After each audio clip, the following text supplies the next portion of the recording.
This episode is powered by Act Now Education. Warriors fall in. It's time for formation. Today, we're joined with a 24-year Navy combat veteran who worked his military career in various positions and was deployed to Afghanistan as a military intelligence analyst. Now, as a civilian, our guest today has worked for a number of highly successful businesses such as Carnival Cruise Line, Verizon, and IBM Cloud. We're joined today with Tim Dickey, who's going to talk to us about Scrum, which is a framework for agile software development. Now, some of you listening or watching might have seen this term used for different training and certifications out there.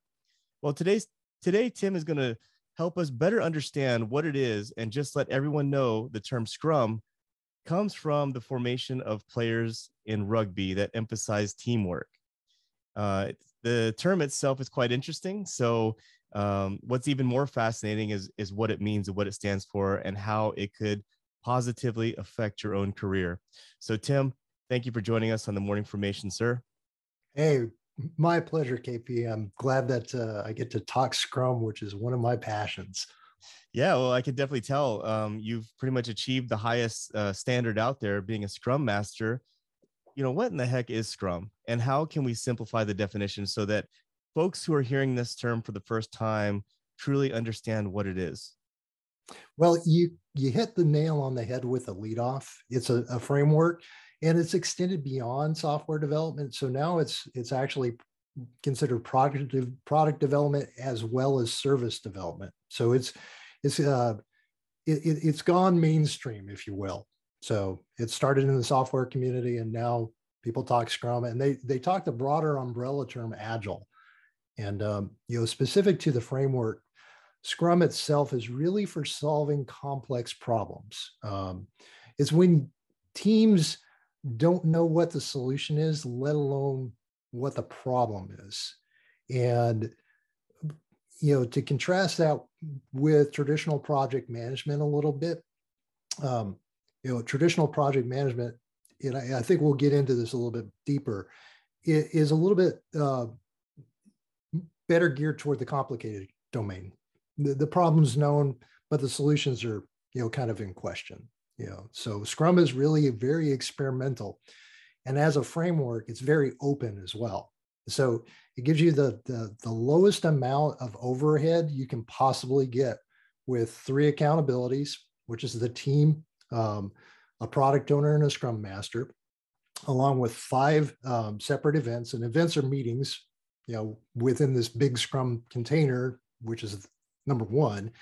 You've got a daily meeting, which is your planning session. You've also got a sprint planning meeting, which is the duration of time that you're working, and it can be as short as 1 week to upwards of 4 weeks. They want to keep the cycle very tight. And then you've got a sprint review where you actually demonstrate the work that you've done over the course of your sprint. And that's the developers as well as stakeholders and customers coming together and talking through the work and showing something as simple as a design to as complex as actual functionality or an actual mock-up of the product. And then you've got a sprint review, which is really the team assessing its own performance and figuring out what worked, what didn't work, and what can be improved. And then you've got 3 artifacts coming out of Scrum. And they're really simple, which is a backlog, which is a huge consolidated list of all the things that you want to build, along with a sprint backlog, which is a shorter list of the things that you're going to focus on. And everything is about value. So, the product owner and the team negotiate and they go, okay, these are the things we want to work on because these are the highest value pieces of work. And at the end of it, you get an increment. And an increment is really something useful. It could, like I said, it could be actual functionality within software. It could be a great design. It could be a model. If you're using Scrum to develop a car, and actually that has happened. So, again, it's this 3-5-3. And so you can tell I just rattled this off from memory. So whatever goes on beyond that is really about team practices and about team adaptation. You can plug just about anything you want into it. There's nothing prescriptive about how you work as a team. And that's kind of the joy of it. So you really get to experiment and adapt. And again, this is complex work. It's just figuring out what's going to work, what doesn't. If it does work, keep doing it. And if it fails at some point in the future, go back and start anew. So does that answer your question?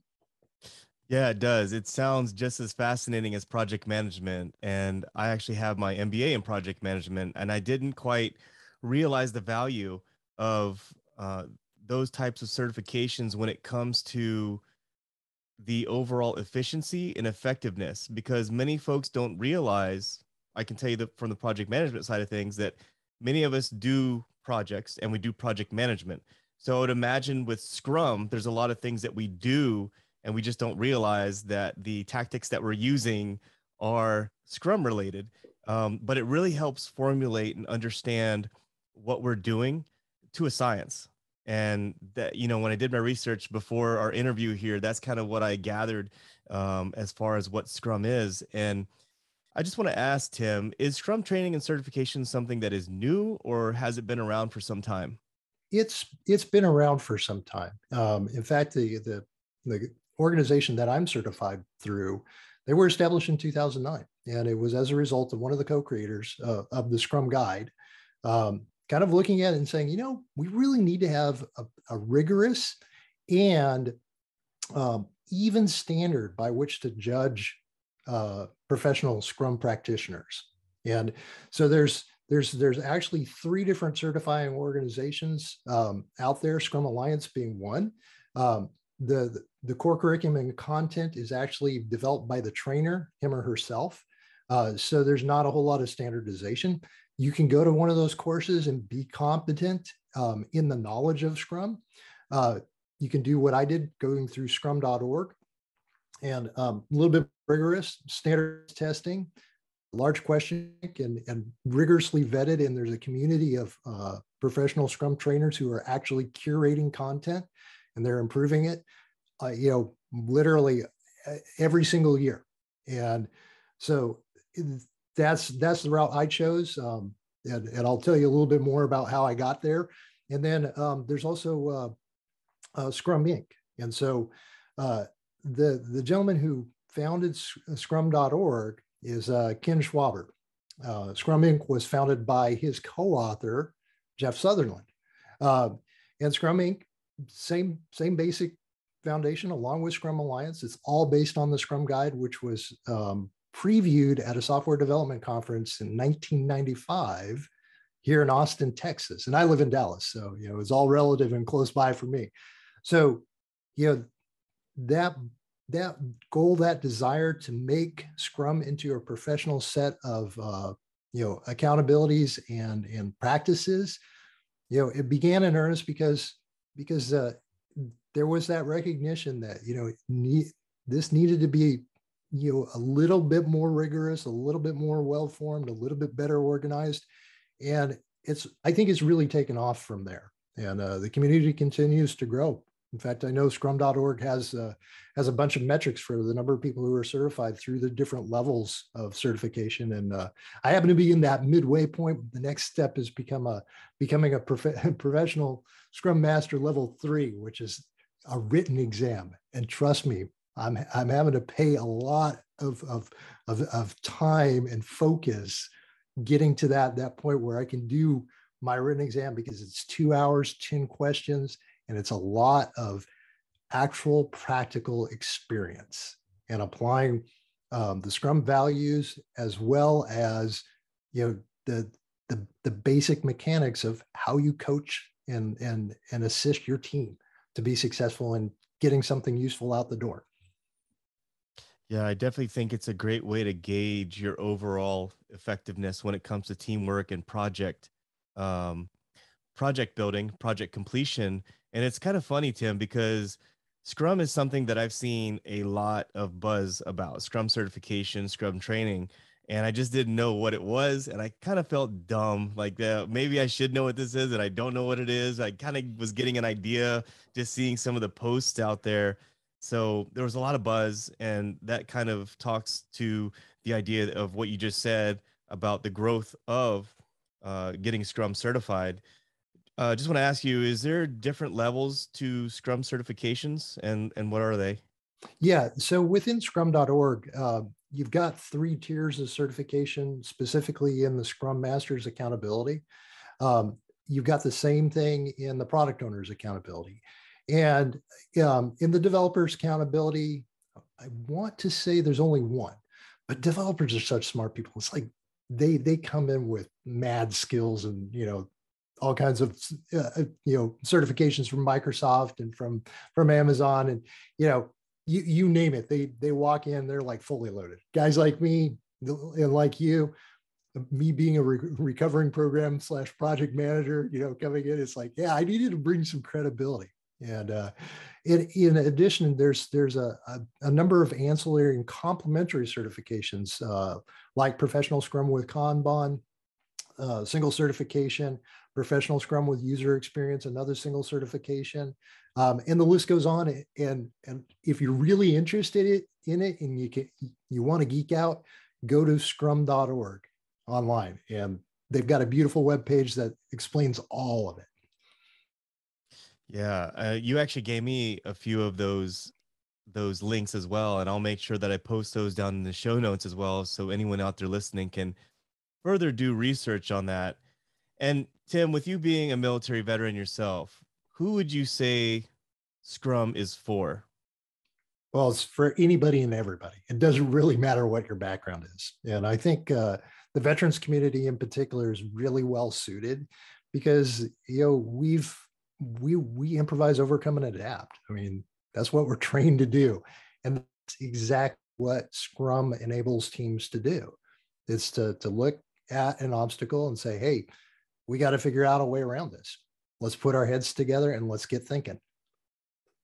Yeah, I definitely can tell you that from even I keep talking about project management because that's my Yep. background experience, but even from a project management background, I can attest to the idea that once you truly understand what you're doing in terms of tactics and efficiency and effectiveness, it really ups your game as far as getting the proper project done in the right amount of time to meet your schedule and overall purpose. So, and with that being said, we've spoken on this podcast about project management, and I hate to say that word over and over again. We're talking about Scrum, but on previous episodes we have talked about that. So, how does Scrum compare to project management, or is that even a proper comparison? I think that there's there's 2 schools of thought, and it really goes back to understanding what space you're operating in. Complexity over here, complicated over here. There's a great thing I use to help orient people called the Cynefin framework. A big shout out to Dave Snowden for this. And once you figure out where your space is, you use a different tool. So project management is the right tool in the complicated space. Scrum is the right tool in the complex space where you've got to do some experimentation and inspection and adaptation. So it just depends on where your interest is. If you're one of these really well organized and very thorough and think through everything and you just love the planning cadence, nothing wrong with going into project management. In fact, I would not want to try and build a bridge using Scrum. There's no need. 0, 0, 0, 100%. I never do it. However, if I'm going to say build a Tesla for the first time, I would rather use Scrum. I'd rather use this iterative process and do a series of smaller experiments that build on one another. And that's where Scrum really, and by the way, I can't tell you whether Elon used Scrum as a way of developing his automobiles, but it makes sense given that he helped co-create PayPal, which is a web-based software system. He may have encouraged his teams to use Scrum as their basis until they got to that stage where they could move to the Toyota production system way of working. I don't know, but it's this it's this stuff where it's like, man, we don't really even understand the problem and we really don't understand the solution, but we know how to experiment in the scientific method, and let's see what we get from there. And then more important, let's get it in front of our customers, in front of our stakeholders quickly so that we can get their feedback and see if we're close, if we're completely on base, or if we're like, really skewed off to the left or the right. No, I think your example makes a lot of sense. Building a bridge versus building an electric vehicle for the first time. It definitely underlines the idea that Scrum is something that you might want to use when you're venturing into an unknown frontier, and you have to do various experiments versus a definite. Because we all know engineering throughout the years, we know how to build bridges, but when, especially in today's world, with what's coming out with the internet and uh, green energy and things like that, there's so many frontiers in industries that we're getting into. We just don't know until we get there and we experiment, we try it out. And Scrum sounds like it would be a definite certificate that you would get to elevate your career.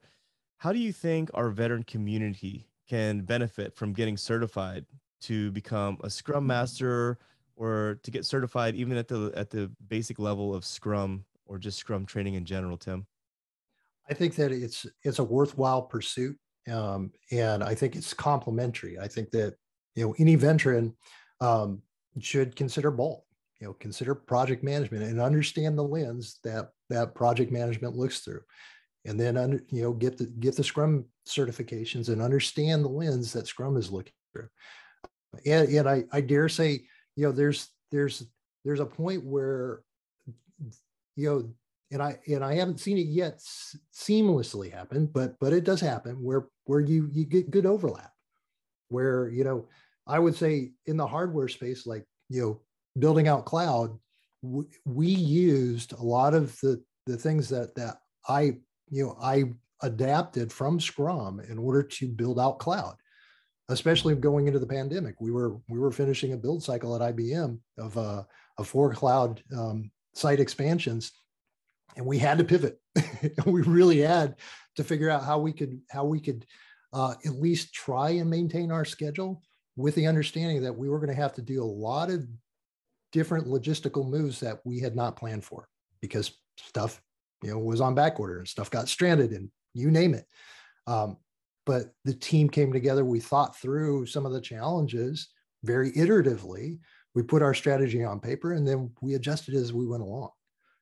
And we were always using the word forecast, because there was that high degree of uncertainty. We knew what the desired outcome was, but we really didn't know how we were going to achieve it. And that's the brilliance of Scrum is, nobody tells the team how to do the work. They determine that on their own because they're closest to it. That makes a lot of sense, because I can tell you, as a leader, that's the kind of leader that I am. I would rather prefer to get the insight and innovativeness coming from the team versus me telling them exactly how to do things. And that Scrum sounds absolutely fascinating to me. Then, Tim, at this point, I want to pivot the conversation and give you an opportunity to talk about your own military career transition out of the Navy, because I understand that you spent some time in the reserves and on combat deployments as well. So would you mind talking to our listeners a little bit about some of your experiences? Yeah, sure. I started in the submarine community on active duty, and riding around on nuclear powered sewer tubes. Oh, I'm sorry, nuclear powered boats was a wonderful and certainly eye-opening experience. I actually was part of the commissioning crew of the USS Wyoming, SSBN 742. So the ship celebrated its 25th anniversary here. I think it was last summer. And I went, maybe this is not really where I want to make a career of it. And I determined that, after 6 years and doing cool things there, and even more so being introduced to the special operations community on my first submarine, that it was like I had a good lifetime of active duty, and left active duty, took advantage of the Navy College Fund, which was a thing back when I left, and I've got a little bit of gray in my beard, and stayed in the reserve. And so I did the dual career route, graduated from college, got hired on as a systems manager for Carnival Cruise Lines, working on the cruise ships, and made some really good career moves that complemented both what I was doing in the private sector in IT and what the needs of the at that point the Coast Guard Reserve and then subsequently the Navy Reserve wanted from me. And so I went on a set of extended orders at Special Operations Command South because that was the command I was supporting. I was in knowledge management, doing SharePoint configuration, and it was great because I had pulled my private sector experience into the military. There was a definite need there. Was happy to be on staff, and ran that through to becoming a DoD contractor for a period of time. And I answered the call. As an enlisted leader, I felt kind of convicted asking my sailors to go deploy. I wasn't doing it myself, and so I did 2 rotations in Afghanistan. Boots on the ground, doing my job. First time was helping declassified detainee files. And then the second time around was supporting a special operations joint task force, the super cool guys. And, honing my skills in my trade in the military. So I was leveraging my civilian experience in all that IT stuff and making great stuff happen systems wise while doing all the intel analytics as well. So I got the benefit of both worlds, and solved a number of problems, and even put together a process that outlived me in that second deployment, where one of the guys in my unit came back and he said, "Chief, I can't believe it. You made my 16-hour job into an 8-hour job, and I was bored the rest of the day." I was like, "Well, sir, between you and me, I'm just glad that the process outlived me. That." The data mining and everything else worked in it, and it worked so well that 2-3 years later, people are talking about it. So, I got an opportunity after I came back from that last deployment, got hired on with Verizon. The great part about that is a guy by the name of Tommy Jones. If Tommy's listening to this, love you, brother. He and I were sitting on a flight going from Washington, D.C. to Fayetteville. And he handed me his business card after we chatted, and he opened the door so that I could get interviewed at Verizon, which really demonstrates the power of the network. Never underestimate where your contacts lie, whether they be on LinkedIn, whether they be your neighbor, your friend, men and women that you've served with in the past who've already transitioned out. And so moved from Miami to Dallas, big change there. And loved my time with Verizon, and then subsequently ended up changing over to IBM Cloud, which was really a phenomenal thing. I mean, it's IBM, I mean, what can I say? And now I'm doing the consulting thing with a great local outfit called Improving Enterprises, and I'm a consultant who also serves as a Scrum Master for an energy sector client headquartered in Canada. And so I get to work remotely from home, coaching teams and helping them improve their processes, and hopefully getting the outcomes that they desire as far as the build out of some complex systems to make their work more efficient, and thoroughly love it. And having this dual career was really, I think it was the best unplanned career I could have ever hoped for. Yeah, it's funny because I was talking to someone this week about the military reserves, specifically the Army reserves, and the benefits of going into the National Guard reserves versus going active duty, and how you can have that dual career taking off almost at the same time. But your story is exactly what I love to hear, and that's exactly what I'm talking about with true leadership. Making sure that you utilize your military career to help elevate your personal career or your civilian career, and fully taking advantage of that, Tim. And that's why you're on the Morning Formation podcast, because we like to hear those types of stories. And you mentioned networking, and that's such a very important part when it comes to the overall career advancement and linking up with folks that can really help you elevate. And that's been something that I've emphasized to our community as well. Would you mind going a tier or two deeper into the importance of networking based off your own experiences, like you just mentioned? Sure, sure. And I think the best example I've got is how I ended up where I am today at Improving. Um, one of the big things that I realized when I moved up here was that as a data center manager, and I was really responsible for data center operations throughout the state of Texas, so multi-site. I threw myself into the work, and I really didn't spend enough time developing local contacts in the community. You know, and being very focused on that, and knowing that, hey, it's Verizon, and it's a great company, and I saw some career longevity. What I didn't see though was that they were pivoting their business. And so after, I think it was almost 4 years, Verizon sold its commercial data center operation. And so it split the physical sites that went to a smaller outfit, and then the managed services that ultimately ended up at IBM. And so, had I been thinking forward and been working on building those external connections to work, I probably would have been better positioned, because when I moved to that smaller outfit, I was a senior manager and I was one of three. And my dad, who worked for AT&T for 4 years, he had seen so many mergers and acquisitions in his time. He said, "Son, you're on a clock. What can I tell you?" And he was right. And so I became gainfully underemployed, and I tried my hand at, kind of my own thing.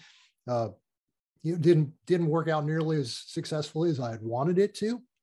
But because I had gotten involved in the Scrum community through a veteran service organization, Allies in Service, I was introduced to Agile for Patriots.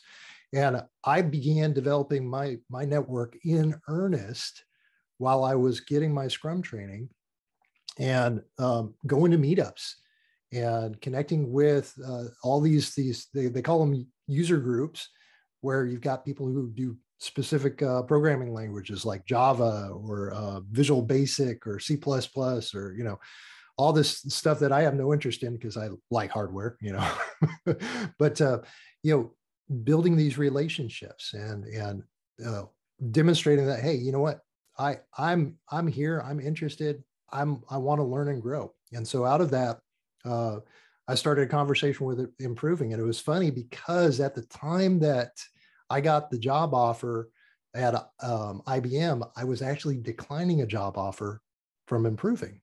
And I went, okay, this is going to, I'm going to continue to have this conversation with my contacts at Improving. And as I continue to talk and show up at their offices for the user group meetings pre-COVID, I built these great relationships. I got to see the company from the inside out, the quality of people that were there. And after this geo expansion at IBM, I determined, I need to go back and I need to upskill, because I'm in the hardware side of the business for quite a long time. I needed to get back to software. And so, always had this ongoing conversation with the people who are now my colleagues after 2 years. And the right client opened up, the timing was right. I was finishing what I did at IBM, and I was like, you know what? Power of the network. Had I not done the right thing the second time around, cultivated those contacts, cultivated those relationships, kept talking about something that in these communities, this is what the interest is, there's no reason any one of us coming out of uniform shouldn't join a meetup. We should join these communities. If we've got an interest, in data science, go join a data science community. If you've got an interest in pure IT, there's pure IT communities, software development. I mean, there are so many different groups that now that most of them are online, you can literally just go jump in a couple of times, because they usually meet once a month. See what the crowd's like, ask a few questions. More than likely, they'll have kind of an open connection period, a little bit of socialization either before or after the formal meeting. Learn some cool stuff, in the professional area that you want to go into, and connect with folks on LinkedIn and start those types of conversations. I mean, I'm even right now part of a industrial and organizational psychology group that's veterans focused. Teams, need to understand teams, need to understand the organization, what the challenges are with change management. I'm still reaching out to new groups of people where I think that I can ask some intelligent questions and really gain some deep learning about things that can inform me as a professional and only make me better. Because outside of uniform, there is nothing to guide us in our career path. There's nothing that's going to say in the next 3 to 9 months, if you do this, you'll be eligible for promotion. A lot of it is, kind of figure it out as you go. Some companies are better at career path. Other companies are not. I know Verizon was really good. I know that IBM was very good as well. So the smaller outfits, not so much. In fact, improving has now got an improving path that wasn't there 2 years ago. So I know exactly what my path is to vice president and director. But everything about going into the private sector doesn't have to be scary. It doesn't have to be hit and miss. As long as you lean on people that you can develop a relationship with, and get a whole bunch of different angles on where you want to go, that diversity of opinion, because you need to know what the pros and the cons of a given profession are from the people who are doing the work, because assuming, there's a lot of gray area in there. And until you've talked to people, you're not going to know if it's a good fit or feel for you. That's actually really great advice, Tim. I got out of the Army myself in 2007. And in 2007, there was no LinkedIn. There wasn't a whole lot going on online. It was very difficult to connect with folks. And I think the advice that you just gave to actually go to the meetups, you can inadvertently better understand the culture of a company by speaking to the folks who are part of that company. And then in turn, they can see what you're about and see if you fit that culture. And I think that was one of the things that I struggled with my first job after leaving the military. Was there were no more cards on the table. There was only one offer, and it was either I take it or I go unemployed. And that's why I'm here today. I don't want folks to make that same mistake. And it's I really want to reach back and have our military community start doing the legwork, start preparing for that career transition. So that is some awesome advice that you talked about. And then also you mentioned too, your resiliency, that you had tried different things and some things didn't work, but then you kept going. And, a lot of folks in the military don't realize it, but that's what we're taught to do. Like, we're taught to be resilient. We're taught to, drive on. Right. And yeah, for some reason, when we get out into the civilian world, we just kind of lose that. And, but that's really, truly who we are, as military service members. And, you brought some really great things today, Tim, but for anyone out there who's listening to this podcast and they want to follow up with you on anything that you mentioned today, how can they connect with you or follow up with you at anything that you might have talked about here on the show? Hey, connect with me on LinkedIn. Tim Dickey, all one. I don't have any special characters or crazy numbers after me. Look for the bald guy with the glasses and the beard, and you'll know who I am. And also, I've got my own personal blog, timdickey.com. And so if you want to read more about what I'm doing and what I'm experiencing in that space of Scrum and Agile, as far as product and service development, come take a read. I try to cross post to LinkedIn every weekend. So the post actually drops on Saturday morning on my blog, and then I usually repost it a little bit later on Saturday or first thing Sunday morning. And I am always happy to have conversations with veterans, and military spouses as well, because mil spouses are also a big part of the community. We can't do it without them. And I'll tell you, my wife married into this thing, and I look at it and I clearly married up because she handled the house in a fantastic fashion when our daughters were small, and I'm just, man, this was great. Thank you, God. So I like what you said, KP, which is, we're out here, we're doing this to help other people in their path be a little bit smoother than our own. And it really is about giving. And I think that, that is the core of what we do and why we wear the uniform, and I love the fact that, we can talk about it. And you and I admit mistakes were made. We learned, and now we're sharing it so that somebody else can do better. Yeah, that's the one thing is, so many people are hard on themselves when they make mistakes. And I've always told soldiers in times past, whenever I was in leadership, was, this particular mistake that you made or this event doesn't define you as a person. And what's going to define you is where you end up in the very end. So you got to keep going, you got to keep trudging on and elevating yourself and being the person that you want to be and that you believe yourself to be as well. And some of the things that you mentioned today, man, really resonate with me when it comes to just overall the technical side of Scrum to your own military career as well. And I really appreciate you being on the show today. And before we final things out, Tim, is there anything that you'd like to summarize or provide additional advice to our listeners? Sure. I would think that, reflecting back on my career, if somebody had been able to give me some wise counsel in advance of, winding things down, I would say, it's okay not to know what you want to be when you grow up. It's okay to experience different things professionally. Don't doubt your ability to adapt. And from the standpoint of pivoting, always pivot to something that you're interested in. Don't just take a job for the sake of taking a job. You may have to. I mean, and I'm not discounting that. I mean, there are certain times where you're just going to have to do it. But there are so many different ways to acquire skills and knowledge and experience. There's, the horizon is very wide open. We as service members have been taught to be mentally tough. Like you said, we are resilient. We walk in with a really great toolbox.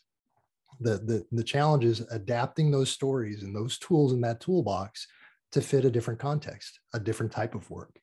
And so, talking with folks, within the military community, as well as people who have deep private sector experience and are out there helping and supporting the veterans community, man, if you don't tap into it, you're kind of passing up one of the best resources you'll ever have. There's plenty of VSOs out there, veteran service organizations.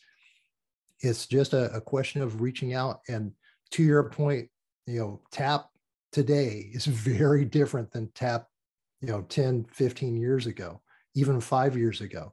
And I know that a lot of time, energy, and effort has been put into making transition better for veterans. And, it's just simply reaching out to somebody and starting to ask those questions, and ask the questions of yourself too. There's no wrong answer for the transition. There's no wrong answer for figuring out what the next step is in either starting a new career or transitioning into a complementary career. It is just simply a matter of being humble enough to say, I don't know, but I know how to find out, and I'm going to start asking some folks. Very, very wise advice. And I think to summarize that, invest in yourself, make sure that you keep moving forward. And when I say invest in yourself, that means while you're in service, make sure you go to the education center, make sure you start figuring out like what is available to me for me to do on those Fridays and Saturday nights when, there's nothing better to do in the barracks. And well, there is, but at the end of the day, probably not very good things that would just waste your time. I mean, at the end of your 4 years or whatever your commitment is, whatever you decide to do, you definitely want to look back and say, you know what, I accomplished this. And Tim, I really appreciate you being on the show today. I will make sure that I put all the links that you sent me as far as things dealing with Scrum, as well as your website down in the show notes. So if you're listening to this and you want to follow up with Tim, to include his LinkedIn, all that will be down in the show notes. Make sure you connect with him. add him to your network. He is a very open individual when it comes to, dialogue and asking questions. And he's one of the many great people in our military community reaching back and looking to help our community level up overall, because we know how it was getting out, and we've seen other people getting out of the military making that transition, and it's quite a climb sometimes. So we're still here. Just because you're not wearing the uniform anymore doesn't mean that you still don't coach and mentor and help out each other. So, Tim, thank you for joining us on the morning formation. I appreciate it. Hey, pleasure's all mine, KP. Take care. And for everyone else out there listening, I want you to stay tuned, stay focused, and stay motivated. Warriors, fall out.